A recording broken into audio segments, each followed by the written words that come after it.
Welcome to the Fantasy Happy Hour. Fantasy Happy Hour. Presented by Sportsneak. With your hosts, Justin Sauce and Terry Licious. Starting in 3, 2, 1. Alrighty, welcome back. Week 2 Thursday Nighter showdown. We got the LA Chargers and the Kansas City Chiefs both coming off big dubs. Chargers beat the Oakland Raiders, I guess not Oakland, Vegas Raiders, and the Chiefs handedly beat the Arizona Cardinals in quite the game. So it should be an exciting, riveting, another good Thursday one back-to-back to start the season off. I remember last year we had a good one to start the season on the Thursday, and then like the next Thursday one was like Jacksonville, someone else, and it was just boring as hell. But yeah, Taryn, what do you got going into the Thursday Nighter here?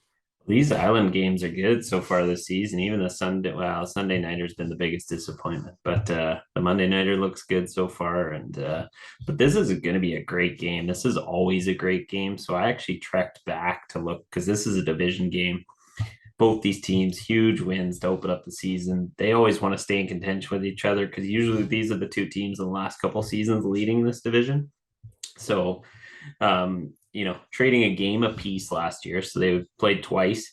Both games went 62 total points and 54 total points in the two outings. So you can expect scoring in this. It's not a lot of changes. So a lot of the same weapons, minus Tyreek Hill, I guess being the biggest one gone. But early week news, Keenan Allen doesn't look like he's going to play. I mean, it's a stretch for if he is going to play. He's got the Q tag, but it sounds like he's not. Donald Parham didn't play last week. He's looking better this week. Juju's got a Q tag, but the expectation is he's going to play.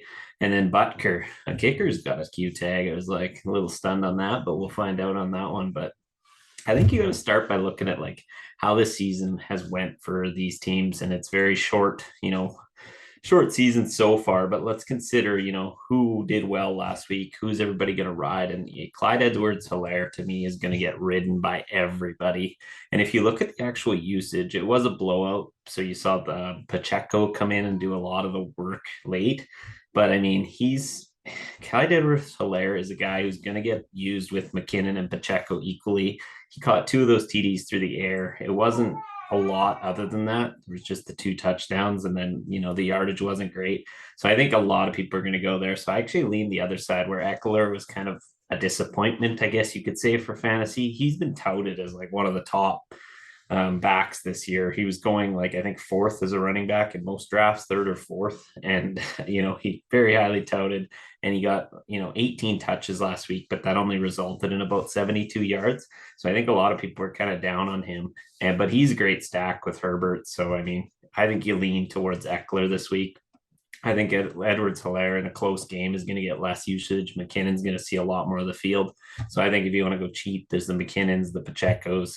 I think I like that on the Kansas City side, and Eckler definitely on the other side of the ball.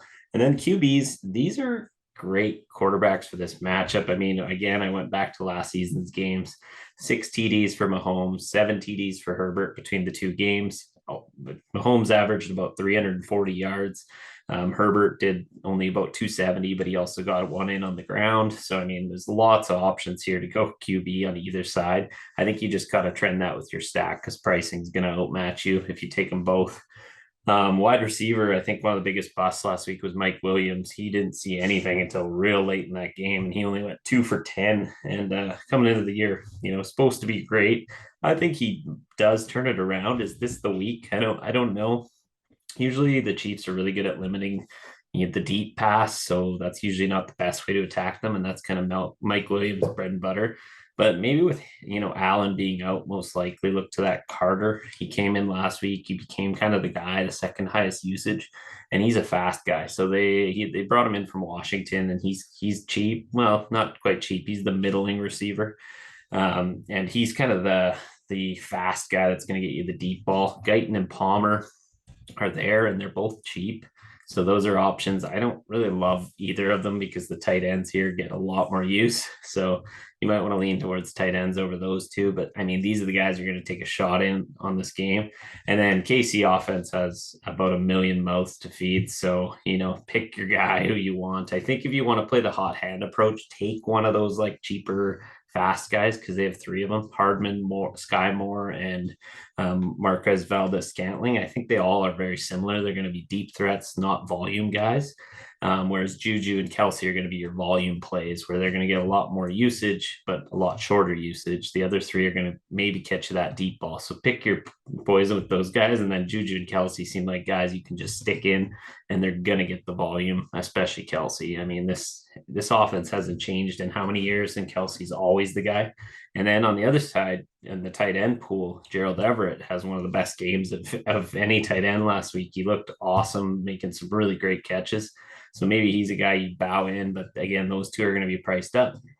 So you can look down to, I like taking a cheaper shot on a KC, Sky Moore or a Hardman because they didn't see a ton, but they can always go deep. And they're just speedsters. That's kind of their role. I looked for cheap, and I mean, Xander Horvath, the old fullback, maybe coming in. He got a lot of use in that short passing game. So he ended up getting, I think, 40 yards, 4 for 40 or something last week. So maybe look to him. And then those receivers I talked about. And then McKinnon is the other one I kind of saw that would work. This game, again, last year it was, 62 points, 54 points. So, probably lean offenses, but the way to be different is going to be the defenses. I'll let Justin maybe talk about anything he knows about defense and kickers in this one, because I didn't really see much benefit to them because you look at, high scoring, usually receivers are going to outmatch. So. Yeah, so bringing it back to our little start off with the double doink here, going kicker to kicker. And like you mentioned, Harrison Butker has the Q tag. Now, he did leave in Q1 last game, but he did come back to kick a field goal in quarter 2. So it's looking like the ankle or the kicking part of his foot is probably not the part that's actually all that hurt. It might, he might have pulled something else. So we're going to watch out for that. The funniest part of all that, though, is how Justin Reed came in to actually make the kick late in the game and get them a field goal, which is funny as hell. So I looked on DraftKings to see if you could take Justin Reed just as shits and giggles, but you couldn't because that would have been funny. So I'm optimistic that Butker will be in. Just some overview of his stats: 77 fantasy points still last game. Only playing half of it, which was the same as on the other side of the ball, Dustin Hopkins. And Butker 8.7 fantasy points per game average. 5+ 50-yarders last year, which is amongst top in the league. And he does score more fantasy points at home, two more at home versus away. So I guess if he is going to be in the game, he's probably the kicker to lean to. On the other side of the ball, like Dustin Hopkins, great kicker still, but tends to trend less valuable when you're going up against Harrison Butker. 7 fantasy points in the entire game last week, 8.6 average. And then one unique stat here is he's got 4 fantasy points per game less on the road than he does at home.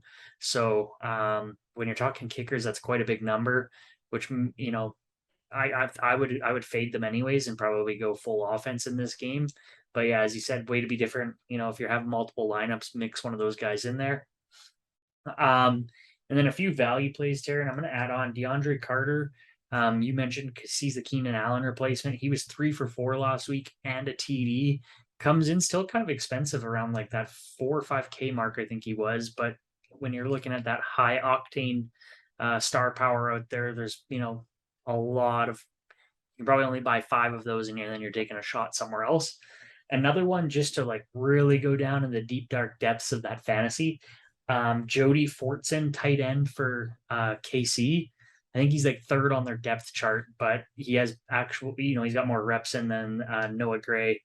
$300, I believe. And when he played the Chargers last season, week 3, he was 2 for 2 and a TD and got 9 fantasy points. So I don't know much about playbooks and if there's like similarities if they're using players for certain games, but if so, unique stat.